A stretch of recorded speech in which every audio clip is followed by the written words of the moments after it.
afterwards as well. So tends to be the way. But yeah, thank you so much, Ellie, for doing this. I know there are lots of people in Publishing Hopefuls who are really big fans of yours because of your marketing workshops, and now your book as well, which we're doing a giveaway for on Publishing Hopefuls. So if anybody hasn't entered that already, do have a look on the page. You can win a signed copy of Ellie's new book, What Planet Can I Blame This On, which is out on, is it 3rd of June, Ellie? It is, a week today. A week today. That's really exciting. Yeah, it's actually the 1-year anniversary today of Publishing Hopefuls as well. So amazing. Perfect timing. Really exciting for us. But yeah, I'll just briefly introduce myself, although I know people are here to listen to you, not me. But I'm Hannah Stamp. I've been a moderator on Publishing Hopefuls for the last year. I'm also a publishing operations and editorial assistant at HarperCollins. I've been there for just over 2 years. And yeah, Ellie, do you want to introduce yourself and let us know a bit about how you got to where you are? Yeah, absolutely. So I'm Ellie Pilcher, as Hannah has said. I am a marketing manager at Avon HarperCollins, which is a commercial fiction imprint of HarperCollins. Previously, I've been in publishing recruitment as an administrator and social media coordinator. I then moved to marketing and publicity and worked at Canelo for just over 2 years before moving to HarperCollins. I'm also an author with my debut novel coming out in a week, as Hannah mentioned, freelance journalist, blogger, public speaker, everything. I don't like to be bored, so I do a lot of things on the side of my job at HarperCollins, but all of it kind of ties in nicely. Hi, Christina. Hiya. Oh. Audio issues. Yeah, I think your audio sorry, was disconnecting there. I didn't even plan my video to happen there, so sorry. I'll go. That's okay. Hi, Christina. Bye, Christina. That's an amazing list, Ellie, of different things. I think probably what most people are thinking is, how do you find time to do all those things? I mean, just having a full-time job alongside writing a book must be really tricky, but you've got other side hustles on the go as well. I mean, is time management just the bane of your life? Yeah, pretty much. I mean, I definitely don't get it right all the time, and there are times when I really probably should focus more on my job than I do my side hustles. And I mean, side hustles have to fit around the contracted hours, so it's never really the other way around. But yeah, time management, I think I'm very aware that I don't have any dependents, for example. I don't have any children. I live alone. I don't even have housemates, so I have that kind of privacy and a room of my own, as Virginia Woolf would say. Even when in lockdown and stuff, I moved in with my parents, but to be honest, they were very good. If I shut my door because I was working or I was doing my side hustle while I was writing, you know, they were very good at just leaving me be. So I've always had that kind of free time to use, and I've always been an introvert, which I think is helpful, and it definitely means I've got that drive and that self-determined attitude, which is necessary if you're going to start a side hustle, a business, write a novel, start any kind of project in your own time. With regards to writing, I mean, I've always done it. It's a cliche, I know, saying that I've always written, but it's true in the value of hindsight, of remembering when I was a child that my older brother and sister, when family members came to visit, they brought them sweets and they brought me notebooks. So that's the way it's always been. And it's ever since I can remember. I mean, I also sometimes brought me sweets as well, so I was definitely the favourite. Not always, but so yes, I've always written and I've always found time. I also seem to end up writing whenever I'm busiest, which is so counterproductive. But my first novel I ever wrote, which was terrible and will never see the light of day, was when I was 16. And I was meant to be revising for my GCSEs, and I didn't. I wrote a novel instead. And then I wrote my second one when I should have been revising for my A-levels, third one when I should have been revising for my university finals. And then, kind of spiraled from there. So actually, this book was probably the first book I wrote purely in my own time because I wanted to write it and not because I was trying to avoid something. So that's pretty good. So I'm learning. I think that really shows as well that you don't just write a book and you get published and that's it. Like, it's often the second, third, fourth book that you've written that actually ends up being the debut. Because a lot of people probably don't realise that how there can be years of work before you actually get to that point of being published. Yeah, there's a lot of honing your craft, I think, is the typical saying. But I mean, this is my fifth novel, the one that's being published. So the first one, like I said, will never see the light of day. The second one was more for me. It's not really a novel that I probably share with anybody. It's about my family, for example. The third one was the first one I got proper serious kind of publishing interest in. But then I pulled the plug on that because I was going through some things mentally at the time and I wasn't committed and etc. So it wasn't the right time. I was only 19. So I pulled the plug. And then the fourth one is the one that got me my agent, which I'm very grateful for. And then the fifth one is the one that got published. So I may only be 25, which I'm, you know, very aware of, being a debut author, but I've been trying and writing for 10 years.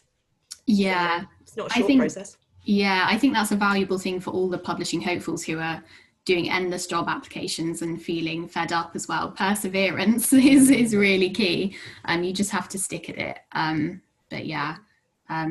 But when you kind of went into publishing, did you already know at that point you wanted to be an author? I mean, you said you started writing quite young, so I guess it was already on your radar, but just interested to know which came first, or the chicken and egg story. Yeah. So I mean, my intention when I left university, because I studied history and creative writing at uni, was to not become an author and that would be my career, but I wanted to get an agent before I left uni. I didn't succeed, but whilst I was looking for agents, details and sending them my work, I came across an agency that was also offering an internship, and this was probably 6 months out before I finished university, and it was perfect for me. It was 1 day a week in London. I was at Hertfordshire, so it was only an hour commute. They paid all my expenses, so I wasn't out of pocket. I didn't earn anything. Hey, you know, typical of publishing, really. Yeah, at least I wasn't out of pocket, which did happen later at another publisher. But so I fell into it because I was very aware in my third year of university. I didn't really know where I wanted to go career-wise. I also didn't have any work experience under my belt except for 5 years at a garden centre. So I knew I loved writing. I knew I loved books. I wanted to learn more about the agency process, being a writer and everything. And then I fell in love with it. Honestly, my second day, I remember, was very clear. This is the industry I want to work in. I can't remember exactly what happened. It was around Christmas, and I think all the big books had come out and the agent was celebrating. And I sent Christmas cards to a load of famous people with my name in, and I just got the glamour. It pulled me in, but yeah. So I fell into it, but it also felt kismet because of the writing and loving books growing up. I'm never without a book ever since I can remember. I have to have a book on the go constantly. So it was a very. I feel like if I was to say the stars were guiding me somewhat in this regard, it's like books, writing and publishing. I realized the other day I have nothing beside it. My loves are within that entire realm. I don't have anything else. I think it's quite similar for me in a strange sort of way. I mean, I haven't written to the degree that you have, but I did do creative writing, was my degree at uni.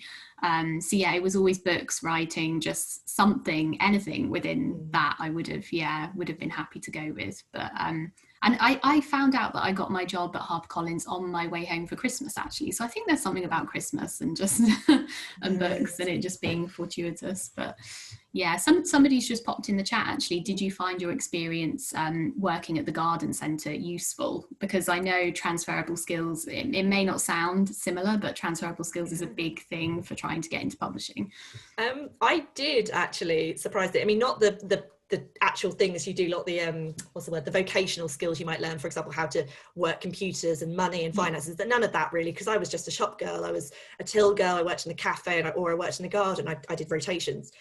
1 year I was even the head of the grotto, and I had to dress up as a pirate, and the following year it was Jungle Book theme, which is not really a Christmas grotto theme. And maybe a marketing link in there somewhere. Maybe. But one thing that certainly helped, because whenever I was always author facing, I was always customer facing. So I learned how to talk to everybody. And at garden centres, surprisingly, it's not just kind of like the old biddies coming through when they get the pensions to have lunch and potter around the sales section. It's families, it's people moving into new houses, that, you know, young people that buy their first houses or rent their first flats with gardens. It's a real mix of people, and you manage everything. And obviously, same in retail, you manage the customers that have issues, you manage the customers that have accidents. So there was, you know, occasional people falling over or having epileptic fits and stuff like that, and you just deal with them. And talk to them and get to know their stories. And so all of that was that really had an effect on working in publishing, because in publishing it's a small world, everyone seems to know everyone, or at least someone knows someone, and it's a lot of networking, a lot of communication, and you can be an introvert in this industry by all means. I definitely am, but you need to have the ability to communicate and to talk and to have a laugh. And I think the garden centre and any kind of retail job would prepare you well for that. Just trying to get that across on a CV in an interview. Yeah, I mean, I worked in retail for years before being in publishing, like a lot of people start off in retail. And yeah, you, as you said, you learn to speak to all different kinds of people, nice people, sometimes difficult. And my first job in publishing was on a switchboard and reception. So being comfortable talking to all sorts of people was so useful for that first job in particular, which was essentially customer facing. So yeah, it's a really useful skill. Yeah. But yeah, and what advice would you give to somebody who's looking for their first job in publishing? I guess especially at the moment when, you know, they might be starting remotely, potentially, at least in the beginning as well. It's been a really tricky year for people wanting to get into publishing, even more than usual. And it's usually hard, but extra hard. So just to clarify, do you mean like as in how to find placements, or do you mean just kind of like in general of what the first steps would be to kind of reach out? CVs? I guess both really, if you've got tips on how to find roles, and also maybe once they've got that first roles, tips on starting. So I mean, with regards to kind of finding stuff at the minute, I think we're coming up to that period of time when a lot of people are leaving university or college, or MAs. I know publishing in like Oxford Brookes and a lot of other Stirling Uni and all that, they're coming to an end probably at the end of this month or next. So it's coming to that very tough period where I think a lot of graduates are coming out of school and applying for the same job, or same jobs even. But thankfully, unlike last year, I do think we are coming out of a hiring freeze somewhat. Places are opening. A lot of people are expanding because it feels weird and kind of, I feel guilty to say it, but the book industry actually flourished because of the pandemic. People turned to books. So we're in a very secure, thankfully, industry, but which also means that there are more jobs coming and there is expansion happening. So it's better than it was last year, but it still is incredibly difficult. I think gaining work experience is tough. I don't mean to be Debbie Downer, I don't mean to be negative. There are positives too, and there are ways of going about it. So I think reaching out to people is really key at the minute, networking beforehand. So kind of using book Twitter and Instagram and LinkedIn and making sure you kind of make those connections or ask advice or find a mentor. That's really important. Jobs wise, obviously you've got the bookseller, always has new jobs. You've also got your agencies, so Inspired Selection and Outward Tate can help new recruits. And then Creative Access is a great website as well. And I think it has a lot of work experience and just creative jobs in general, not just publishing. And bookshops at the minute, I really want to say go and try bookselling, because I wish I'd tried bookselling. That's one area of publishing I've never done and would love to do. And I'm not sure how the bookshop industry is looking right now. It's still very early days on that front, but fingers crossed.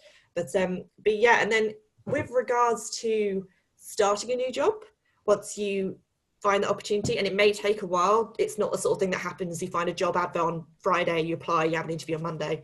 It's not that kind of industry, unfortunately. But when you do, and it will happen with perseverance and patience, you'll find that job that's perfect for you.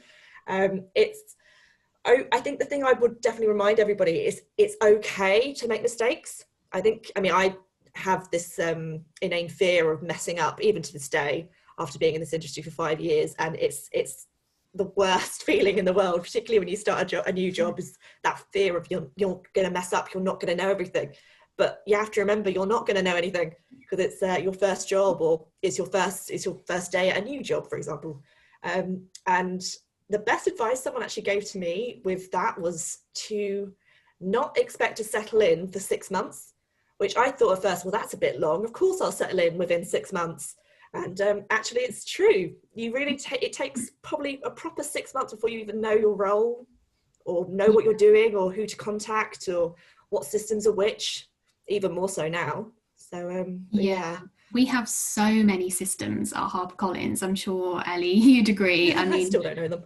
I think it took me probably a year to just feel really comfortable with using everything, because there are so many different systems. And so, yeah, I think it's important for people to know it's a long slog, and it does take time. So, yeah, if you don't grasp everything within the first few months, that's completely normal and absolutely fine. Yeah.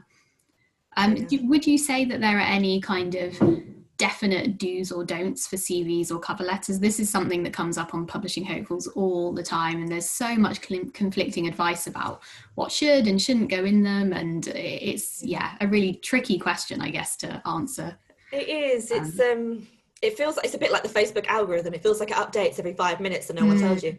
But I mean, the generals for publishing is no spelling mistakes if you can help it, because it's on a one-page CV and a one-page cover letter, a one spelling mistake with the amount of candidates, and it's a case of, well, if they can't even proofread their own work, then etc. So that's always a big no-no in the publishing industry. Everyone is taught how to do CVs differently. So I was taught one way at I was taught really early. I was taught one way at secondary school even, one way at university. And then I've changed my CV over the years as well. So it's finding what suits you, what works for your industry as well. Because I think it depends. It's a very creative industry, but also we need to know a lot of tech, just the basics. So like Microsoft, for example, and if you know how to use Photoshop or InDesign or Canva, if you're in marketing or design, obviously, that's key. So make sure you include those details. And I think publishing, they love a buzzword. So if you can include things like time management and creative and reliable and organized, and just showcase not only the fact, don't just use them, but also show them the evidence that you are.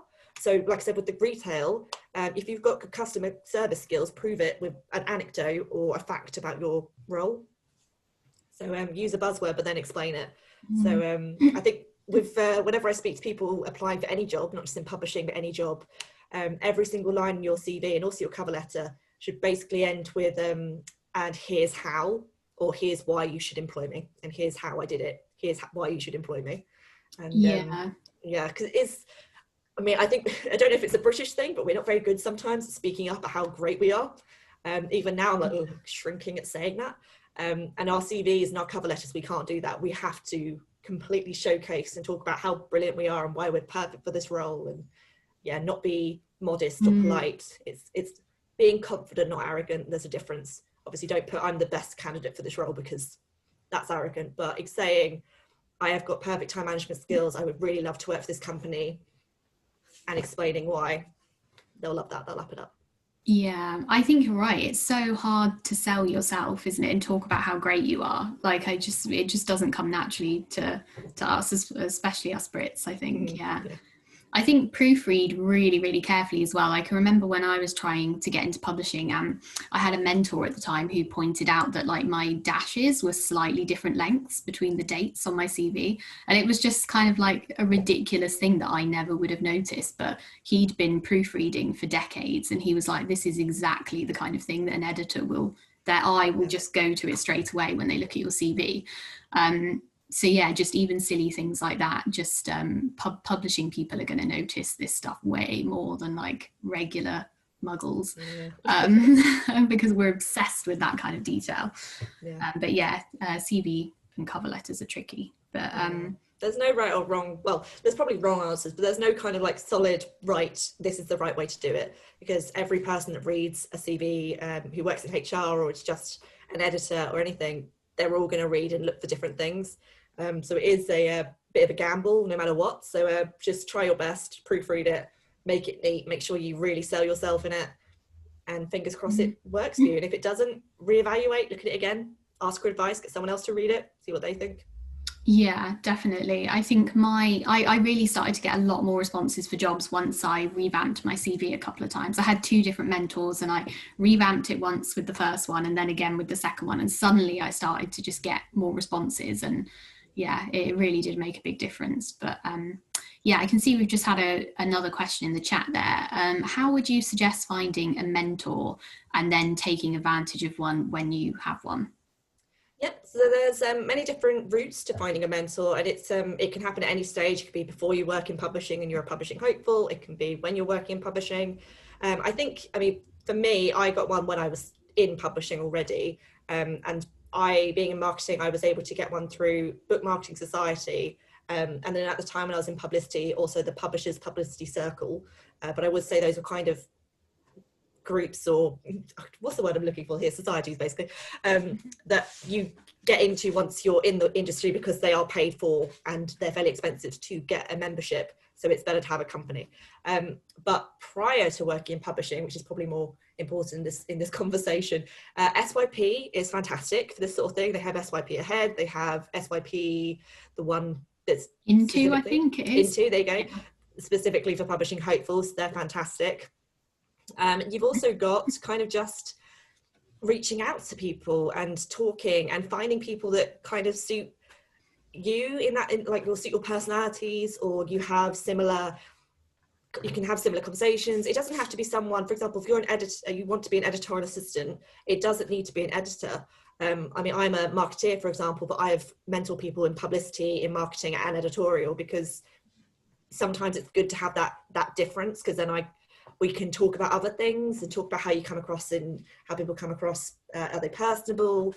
What are their communication skills like? What does their strategy, what does their pitch sounding? So it's you don't have to go for someone that's in the same role that you're applying for. But that being said, sometimes it is easier, because then they can specifically help you get onto that ladder, onto that area of publishing. And then the way to do that, Twitter again, and also LinkedIn, reaching out, making those kind of initial connections, asking questions, DMing them. And then after maybe 1 or 2 messages, if you're having a conversation, it's flowing nicely, just say, would you be happy to jump on a Zoom call for half an hour? Or later on, would you be happy to meet for a coffee even? So I've done that a few times. It doesn't necessarily end up meaning that you then have a mentor and you see them every month or anything like that. It could just be a one-time visit where you get good advice, or it could be a monthly thing, or it could be a yearly thing, or it could just be a go-to whenever you need advice. So there's no right or wrong way to have a mentor. So yeah, I think a lot of people as well are really receptive when you reach out on Twitter, and they'll have been in the same position as you trying to get into publishing. Once I actually got my first bit of work experience through just contacting someone on Twitter. So I think there's also the Spare Zoom project as well that's been put in place this year. Because people haven't been able to sort of come to London, obviously, and do work experience in person, they've kind of been arranging Zoom chats with publishing professionals remotely. So yeah, that's like a kind of one-off sort of mentoring opportunity as well that people can go for. Yeah.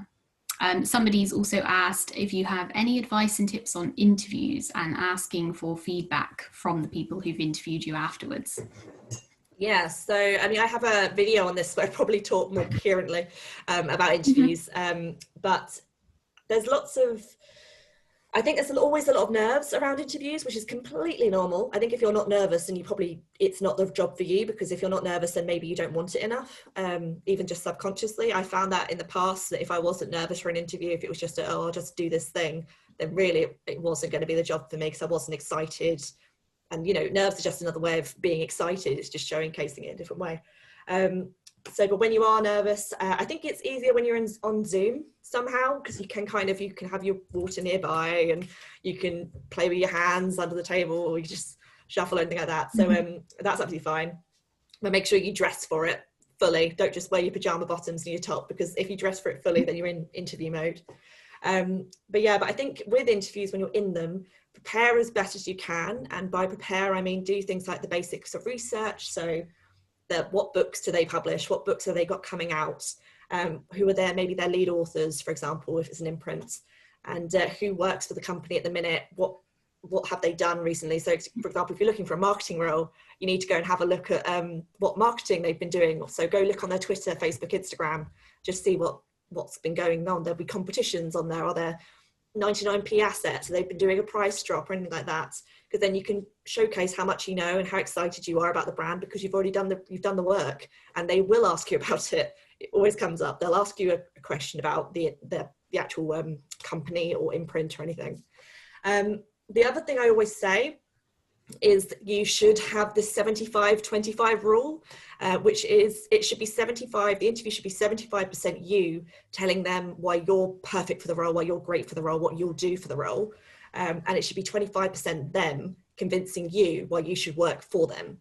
And by that, I mean, they should be talking to you about things like growth in the company. They should be talking to you about benefits, potentially, about salary, all of those basics, but also what's the company like? Is it a nice place to work? Are there, are the people good to work with? What kind of skills will you develop? Are there opportunities, not just like growing up the career ladder, but just things like developing skills, learning new things, opportunity to shadow or mentor, or, all of these extra stuff. So it should be fine, because an interview works both ways. You should find out if the job is for you as much as telling them why you should get that role as well. And I think these are probably my top tips. Don't be nervous. If it's okay to be nervous, just kind of roll with it, have a breather, do 75 and 25% rule, always ask questions. That's very key. Like I said, it could be any of the ones I've already mentioned. The kind of what's it like to work here, what are the opportunities, just as much as it is what's the dress code. That's my go-to if I have a blank. I think we all say that at some point. Yeah, I think it's really important to remember that they have to sell the job to you a little bit as well. I remember when I was trying to get into publishing, and I did go for a few interviews that just didn't feel right and just felt a bit disappointing, and you kind of think, because you're trying so hard to get into it, you feel obligated to kind of want the job. But I think it's okay to just be like, actually, maybe some of them are just not for you. They definitely have to impress you as well. So it's a good thing to remember. Yeah. Definitely. And the benefit of doing interviews at home is that you can kind of sneakily have notes close by, and you can have that extra stuff that you can't get away with in an in-person interview. So there are some benefits. Definitely. Yeah, definitely. I always used to take a notebook with me to interviews, but I never looked at it because I always felt like I had to make eye contact, and there's always two people and you jump in between the two. Yeah, so, it's too tricky, isn't it? You can even put post-it notes on your screen, I guess, if you're at home. That way you can kind of maintain eye contact, and I think I did that once. Yeah. And I think the more interviews you do, I know it can feel a bit disheartening, because if you're doing more interviews, it means you haven't got the previous jobs, or the previous jobs weren't even right for you. But the more you do with time, with experience and everything else, the easier they become. And the last one I had was obviously quite a while ago now, because I've been in HarperCollins for 2 years, but it was just a conversation by the end of it. And everyone in publishing is so lovely. They're not trying to catch you out. They're not trying to find your weaknesses. They're trying to find your strengths. So it will get easier, and it's just a matter of relaxing, and being yourself is really key. Most of the time they want to know if you're going to fit in with the team, or if you're going to fit in with the company as a whole. So if you're there and you're really nervous and you're not chatty, or you're not, connecting with them, then that's an immediate no, because they'll feel that you wouldn't fit in. So I think my favorite kind of interviews are ones that become a chat, like you said, where they diverge a bit from the kind of structured questions and just become a nice back and forth conversation, and you almost forget you're being interviewed because it just becomes like a catch up. Because you're just talking about books. Half the time you're just talking about books. They just want to know, what did you read recently? And then it will trigger a whole conversation. And I did one of our team was interviewing the other day for another job that Avon was doing, and she said they were trying to be really good, the two of them, of not getting into conversations. They wanted to give every single candidate an equal chance, but after one interview they completely, that went out the window, because they couldn't help it. They had to talk about books and share their opinions and everything else. So it happens. Publishing people love to talk about books. Yeah, and that shows your passion as well for the subject. So cool. Well, it would be nice to talk a bit more about marketing. I know quite a few people submitted questions before the chat about what your favorite campaigns to work on had been, what the most challenging ones had been, if there were like competitor ones that you were kind of envious of that you'd have liked to have worked on. So if you could chat a bit about that, I think that would be really interesting for people. Yeah, of course. I worked on many campaigns I've absolutely loved working on, both at HarperCollins and also at Canelo, my previous role. I think the most recent one that I found just particularly rewarding was actually The Heatwave by Katrina Diamond, which was this time last year. In fact, came out on June the 5th. And that was a standalone from an author who previously done 7 crime novels. And Kat's great. She's really, really amazing writer, lovely woman. And it came out at the worst possible time, because it was a beach read that came out smack bang in the middle of the first lockdown. And we revealed... At least we actually were in a heat wave at that point. We were, thankfully. If it had come out now, I don't think it would have quite had the success it did. Yeah. But that one, we actually revealed the cover the day before we went into like a proper lockdown in the office, when we got kicked out of the office basically. We had to pivot on a dime and change every single one of our plans. We had to abandon the proofs that we had printed. We had to abandon our LBF plans, our London Book Fair plans. Everything changed. We couldn't now say, oh, take this on holiday with you, because no one was going on holiday. And because a lot of people were furloughed at the time, only for a brief time at HarperCollins, but still in the main chunk of this pre-order campaign, most of the marketing and the PR in some respect kind of fell to me. And it was a brilliantly rewarding campaign personally in marketing, because I just had to change everything with no budget, practically no time, and nobody to kind of report into. So that meant changing all our assets, changing our messaging. So I changed our main messaging to Life's a Beach, because we love a pun in publishing. That's another thing. And it fit with the times. And another campaign I was running at the time was when life gives you lemons, make a gin and tonic. And so we kind of, it was a really interesting, good, fun campaign that was purely digital from a paperback campaign, and it was fun. And we made beaches at home, for example. We did lots of team stunts, and ultimately the book went on to sell more than we had anticipated. It was 300 copies off of the top 10 Sunday Times bestseller chart, which breaks my heart, but we got so close. But it was great, and then I actually won an award for it as well. I was just going to say that. So because it just worked, and it was fabulous, and I'm so glad, because that was such a stressful time for everybody in the entire universe. And I guess it really forced you to be creative as well and think outside the box, pretty on the spot as well. You wouldn't have had much time to adapt.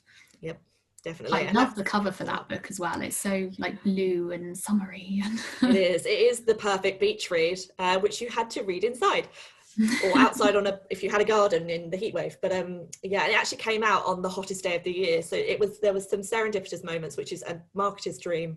And it's utilizing and being reactive is very, I think reactiveness and pivoting are keywords in marketing. You have to be able to just change. If something's not working, you need to do something else to get the best for your money, or if you're spending money, or just best for your time. If it's a heat wave, and the book's called a heat wave, you need to just drop everything and get a tweet out there, or get a Facebook post or an ad out, anything.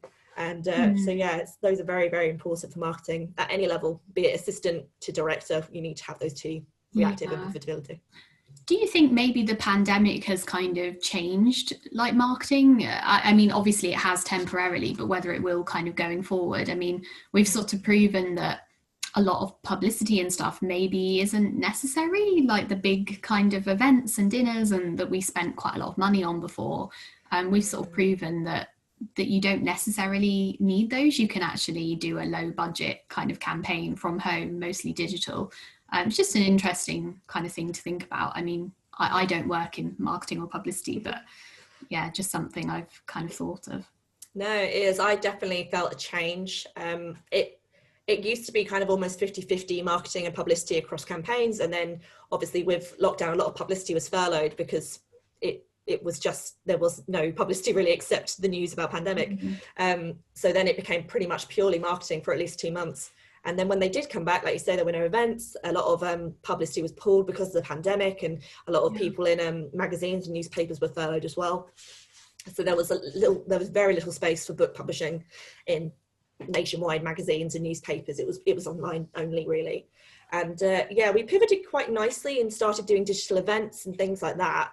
And I feel like that's going to stay, at least I hope it does, because I actually think digital events makes publishing way more accessible, not only to publishing hopefuls that maybe don't have access to training and things like that, but also to readers. There are so many readers that would love to come down to an event and meet an author in person and get a signed copy, who just couldn't do it for travel reasons, cost reasons, disability reasons, timing, all of it. Whereas virtual events, you can do it from your home whilst you're cooking dinner with the kids screaming in the background.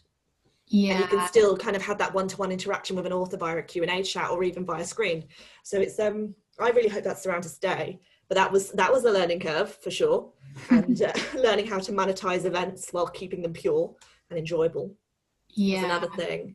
I was able to tune in to quite a few digital events and see some of my favourite authors, and it was just so nice to be able to do that. I wouldn't have been able to go to all of them before, so I think especially for people who are not kind of near big cities like London, it's so nice that they can take advantage of it as well. They really can. But I mean, there are so many different changes in marketing now. So, for example, the big books used to get a lot of outdoor marketing, is what we called it, which is like the billboards and the London Tube Station posters and things like that. And they are ridiculously expensive, but obviously have massive reach if you think about how many people used to use the tube. But that's just when you'll still see on buses and on tubes and on billboards posters from March 2020, because they haven't replaced them, because there was no need, there was no real reason. We've still got posters up for books that came out last year in Heathrow Airport, which I still find hilarious, in WH Smith, of all places. But so yeah, I feel like that's going to change. I think it will come back a bit. I feel like people are still, there's still some sort of prestige around having a book on a London tube or something. But I feel like digital marketing, or digital advertising in particular, is going to take that space, because more people are online than ever. It kind of forced a lot of people that didn't have computers, that didn't have maybe Wi-Fi in their house to get it, because otherwise they couldn't see their family.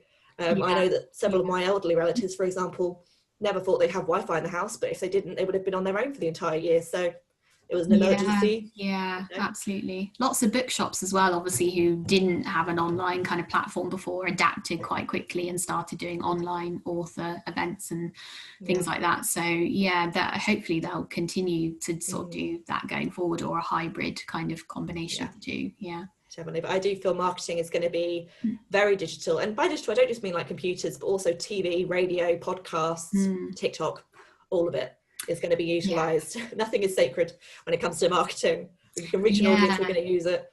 TikTok is something I haven't tried yet. I've got so many social media platforms, I just don't think I can cope with another one. But yeah, I'm trying to wrap my head around it, but I honestly do not have the time to create the videos. They take so long to create, and they look stunning and look amazing. And I am a bit of a perfectionist when it comes to kind of TikTok-y videos. So yeah, I don't feel like that might not be a platform for me, at least not for a while. But it's one that I have a lot of friends that do use it, and I do follow along with theirs. So in a way I am using it, but not, I'm half, 1 foot in, 1 foot out. Yeah. It's a lot, isn't it? But yeah. I don't know what sort of advice you might give specifically to someone who wants to work in marketing, and they know they definitely want to be in marketing, not editorial production or anything else. And I know often people sort of say, oh, just get a job in any department and then you can always sidestep once you're in. But I don't know if you'd agree with that, or what you might say to someone that wants to be doing what you're doing. I mean, that certainly is one way in. I think if you know what you want to do, though, then that's not the way in. I feel like that's a route for people that aren't sure. They just want to work in publishing, but they're not sure what area is particularly for them. For example, I thought publicity would be more my thing, but actually, no, it's marketing. But with regards to marketing in particular and finding a way in, the one thing that has always gotten me a job in publishing, at least my first 3 jobs, including the internship, was my blog. And I never thought my blog would get me jobs. It was a piece of fun that I started at university to keep my family and friends up to date with what I was doing. And but because I had a blog, because I could do basic coding, because I could do design, because I could proofread, because I could write content and copy, and I shared it on social, so I could utilize that, and I created my own assets on Canva and Photoshop. I had all of the skills that a marketing assistant needed, and I did it entirely without even realizing it. So it doesn't have to be a blog. I think that for me was useful, in particular at the time. This was 5 years ago, when influencers and bloggers and YouTubers were a very big thing in marketing. But things like podcasting, or having a TikTok channel, or having an Etsy shop, or having, I know it's a side hustle, but any sort of project that shows evidence of marketing skills, so social media, design, copywriting, proofreading, coding to a basic extent, that's always a plus on a CV.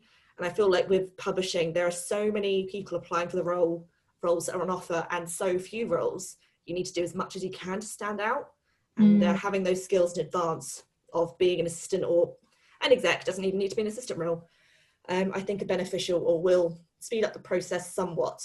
So yeah, it's tricky, isn't it? But yeah, I know we have a lot of people in Publishing Hopefuls who have bookstagrams or blogs, or a few podcasters as well, so they are a creative bunch, definitely. But yeah, Yeah, I guess one thing I was just quite curious to ask you about, and this is a bit selfish really, because I'm just nosy, but it's been a big topic in the industry, especially over the last few weeks, about hybrid working going forward. And obviously a lot of people were hoping that they'd be able to permanently work remotely and that it would kind of increase diversity regionally for publishing, which is obviously notoriously very London centric. And most big publishers seem to be requiring their staff to come in for sort of 3 days, maybe 2 days a week, which means you still kind of need to be within a commutable distance of London. I'm just wondering what you think about that. And I know we have a lot of people in the group who would love to work in publishing but don't live near London and don't particularly want to move there or can't for various reasons.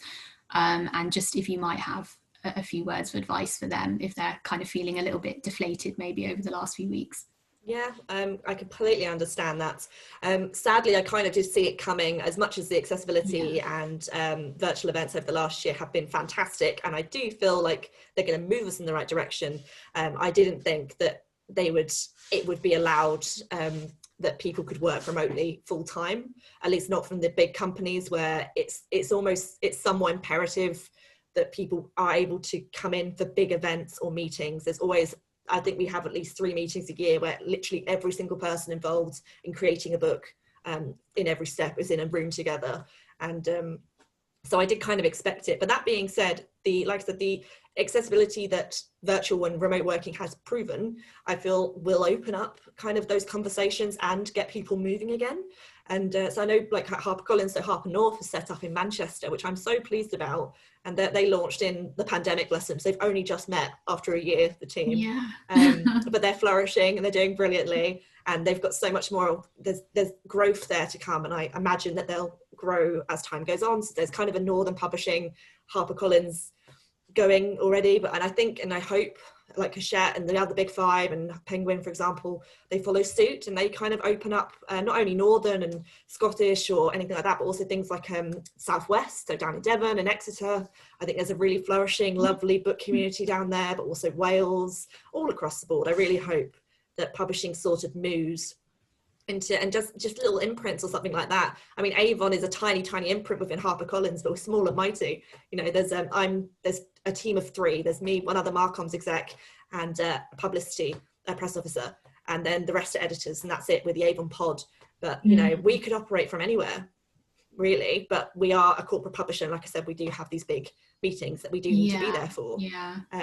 But if we were an imprint that was based in Scotland or wherever, anywhere north of London, then we'd be able to do our job. So I really hope they move up. But I mean, it isn't just publishing companies that are publishing roles or publishing jobs. You've also got booksellers, distribution centres, literary agencies. You've got companies like Tandem Collective and Love Reading, and these are marketing agencies, so these are the ones I know about. But they're based remotely entirely, and all these new companies are popping up every day. You've got designers, you've got freelancers. So there are opportunities. They are limited, yes, and they do maybe need a bit of creativity to kind of find a bit of savviness. But they are out there. And I'm not averse to saying that if you want a role, you can't find it, but you know you can do it, to start it yourself, or to do it yourself, at least to begin with. I mean, it's kind of, somebody pointed out to me when I was very young, I was quite a gullible child in a way, but someone pointed out to me, if you want to do something, you've got to do it. You can't wait for anything, because it's not going to happen if you wait. It's like sitting on your doorstep waiting for Santa to arrive. You want Santa to arrive, go find him. It's that saying, be the change you want to see, isn't it? Like, it is, yeah. It's easy, but true. It is. It's kind of, I think it's been rolled out so many times in many different variations. It's such a cliche that people just kind of hear it and it goes right over their heads. But actually, if you take it literally, and if you want to be the change you want to see, if you want to do something, don't wait for it, do it. And it might be scary, but it's not going to happen in a day. It's not going to happen probably in a year. But if you just start, then you're on your way. So, you know, it's the same as writing a novel. You want to write a novel, you've got to start it. Yeah, absolutely. I think it's important to remember as well that we have made a lot of progress and moved in a good direction. I mean, a year and a half ago, I had never worked from home before and had never been allowed to. And now I'm moving into a kind of hybrid way of half and half going forward. So that's actually, you know, 2 years ago, I wouldn't have believed you if you'd said that was going to happen. So I guess as much as it might seem like there's still a long way to go, we have actually accelerated, you know, quite quickly in terms of flexibility over the last year and a half, mostly because we've been forced to, but it has kind of, you know, encouraged some progression. So we're moving in a good direction. I really hope that kind of the publishing industry listens as well. I think not only to the publishing community that work in the industry, but also to hopefuls and that kind of need for accessibility. So there are certain people I know that have moved out of London, for example, because of various reasons, rent, family, etc. And they've moved to either commutable places, but a few of them have actually moved out to like Bristol, for example, which is not really commutable to London on a 2-day-a-week basis. Yeah. And it's, but as they said, they wouldn't have been able to afford to buy anywhere if they hadn't have done that. They couldn't have afford childcare and work if they hadn't have done that. So I really hope that the industry listens to people that are experiencing it on a day-to-day basis, as well as people that are coming in saying, look, we really want to work in this industry, we can bring a lot to it, but I can't do it unless you allow me the chance to work from home, which we have proven for the last year we can do. Yeah. So, and it's so important to retain that talent. You don't want to lose good people who are really passionate and great at their jobs simply because they just need that flexibility and you can't give it to them. So yeah. Okay.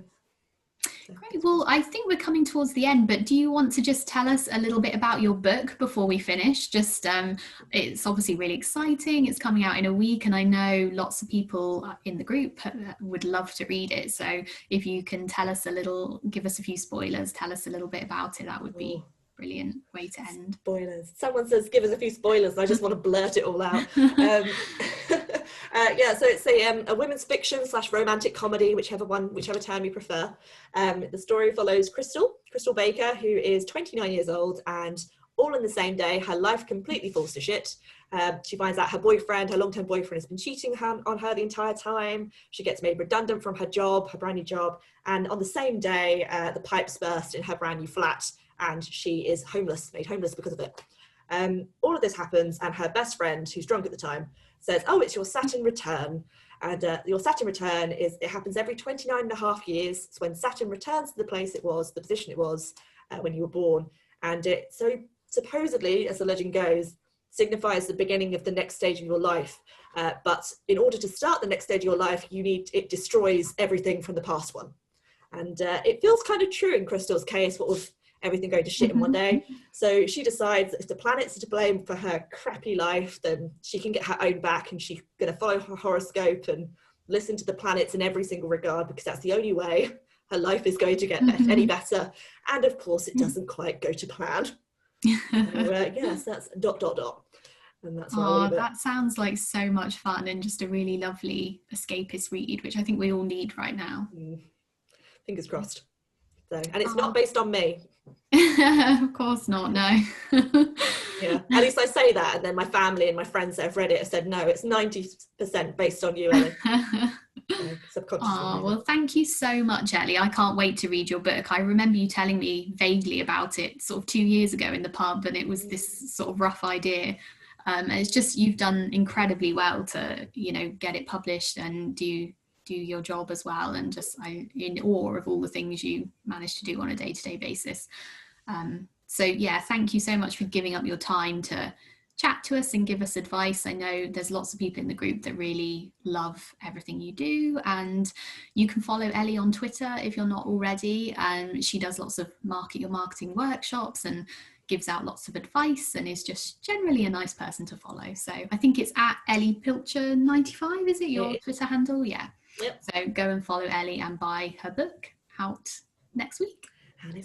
Yeah. Thank you so much, Ellie. Yes, it was a joy. And yes, do just ask me any questions. I'm always around. LinkedIn, Twitter, Instagram, Facebook, wherever is easiest for you. Amazing. Yeah, thank you. Yeah, so do send Ellie questions if we didn't answer everything you wanted to know.